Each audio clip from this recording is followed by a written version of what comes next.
गांव के दिल में आरव अपने मोबाइल फोन में खोया रहता है, अपने आसपास से बेखबर। उसके माता पिता पास में बातचीत कर रहे हैं। उनकी चर्चा राव पर दुख की छाया डाल रही है। अपने दादा के गांव में भेजे जाने की संभावना से आरव की निराशा और बढ़ जाती है। आरव गांव में पहुंचता है। उसकी निराशा स्पष्ट है। वह बिना इंटरनेट या दोस्तों के अकेलापन महसूस करते हुए इधर उधर भटकता है।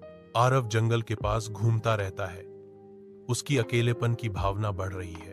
अर्व एक जगमगाती तितली के नृत्य से आकर्षित होकर धूप से सराबोर जंगल में प्रवेश करता है।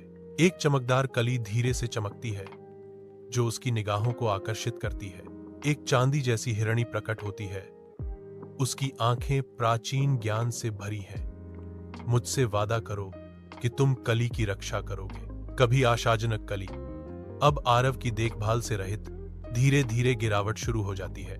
इसके जीवंत रंग फीके पड़ जाते हैं जो अपरिहार्य को समर्पण करते हैं। बेसहारा और उपेक्षित कली मुरझा जाती है।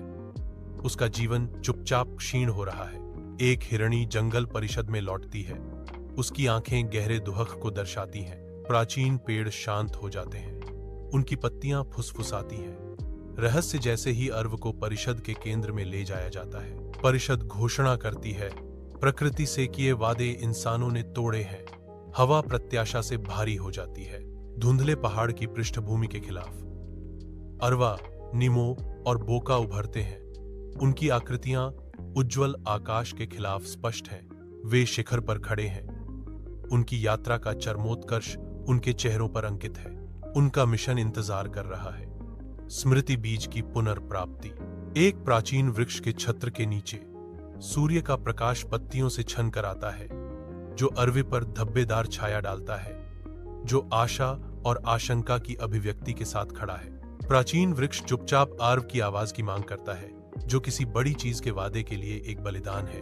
अरवी ने सिर हिलाया, अपनी आवाज का त्याग किया और बदले में प्राचीन पेड़ उसे एक चमकता हुआ बीज प्रदान करता है जो आशा का प्रतीक है। अराव घुटने टेकता है। उसके अनुभवी हाथ धीरे से गांव की धरती में एक बीज बोते हैं। उस छोटे से कार्य से एक विशाल पेड़ फूटता है जिसकी विशाल शाखाएं स्वर्ग की ओर पंजे मारती हैं। एक हिरण अराव के पास आता है। उसे वह आवाज लौटाता है जो उसने लंबे समय से खो दी थी और घोषणा करता है, फिर से बोलना अच्छा है।